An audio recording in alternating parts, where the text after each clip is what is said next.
Out হননি সাইফ হাসান, হয়েছে ছক্কা, তুমুল সমালোচনা, ক্যামেরা নিয়ে বিতর্ক, শেষ মুহূর্তে ভারত অধিনায়কের চালাকি। প্রিয় দর্শক, বাংলাদেশ ভারত সুপার 4-এ নিজেদের দ্বিতীয় ম্যাচে খেলতে নেমেছিল।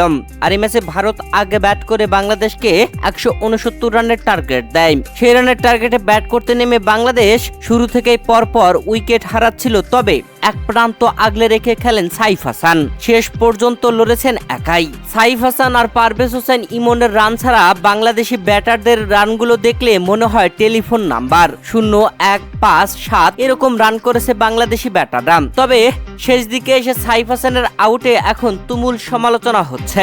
দলীয় 18তম ওভারে সাইফ হাসান আউট হয়েছিলেন জাসপ্রীত বুমরার বলে। ক্যাচ আউট হয়েছিলেন একদম সীমানার কাছে, যেখানে সাইফ হাসান সজোরে মেরেছিলেন বলটি। সীমানার কাছে চলে গিয়েছিল, আর সেখানে ফিল্ডিং এ থাকা অক্সার প্যাটেল দুর্দান্ত ভাবে ক্যাচটি ধরে নিয়েছেন।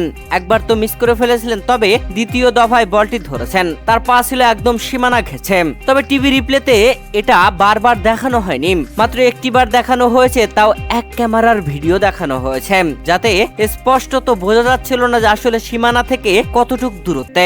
এটা হয়তো আপনারা অনেকে অনেকভাবে নিতে পারেন, মনে করতে পারেন বোকার মতো কথা। তবে বোকার মতো কথা নয়, এই ক্যাচটা এক ক্যামেরায় একবারই শুধু দেখানো হয়েছে।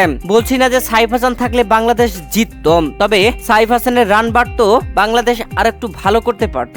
শেষ মুহূর্তে ভারতের অধিনায়কের চালাকি, মুস্তাফিজ তখন ব্যাট করছিল শেষ ওভারের খেলা, উইকেট পড়ছিল না। তখন ওই ভারতের অধিনায়ক সূর্যকুমার যাদব পকেট থেকে কাঁচি বের করে কিছু যেন কাটছেন, মানে বোঝাচ্ছিলেন কাটার মাস্টার মুস্তাফিজকে আউট করতে বোলার তিলাককে, এমনটাই ইঙ্গিত করছিলেন সূর্যকুমার যাদব। মুস্তাফিজুর রহমান ক্যাচ তুলে দিয়ে আউট হয়ে যান। প্রিয় দর্শক, ভারতের বিপক্ষে এই ম্যাচে 41 রানের ব্যবধানে হেরে গেছে বাংলাদেশ।